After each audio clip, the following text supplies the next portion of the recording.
नमस्कार, मैथिली पाठशाला में आप सभी का स्वागत है। मैं हूँ वंदना झा। प्रणाम। मैथिली पाठशाला में अहाँ सब गोटे के स्वागत अछि। हम छी वंदना झा। आज हम लोग गुण अवगुण बताने वाले शब्द, जिसे विशेषण भी कहते हैं, उन शब्दों को बोलने का अभ्यास करेंगे। आइ हम सब गुण अवगुण कहे वाला शब्द, जकरा विशेषण सेहो कहै छियै, ओहि शब्द सबके बजबाक अभ्यास करबे। बड़ा पैघ, छोटा छोट, सुंदर सुन्नर। यहाँ पर स्त्री वचन के लिए उपयोग करने पर उसे सुन्नर बोलेंगे, रॉ में छोटी ई की मात्रा लगाकर।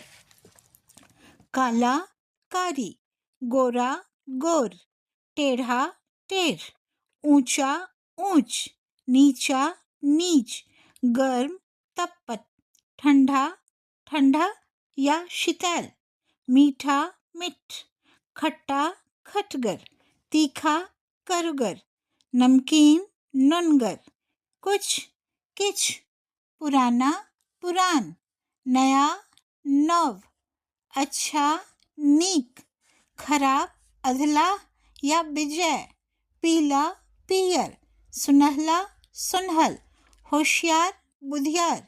यहाँ स्त्री वचन के लिए उपयोग करने पर बुधियार बोलेंगे।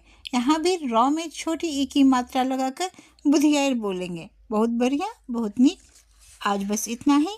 फिर अगले अध्याय में, आय के लिए बस इतने। फिर अगला अध्याय में। धन्यवाद। प्रणाम।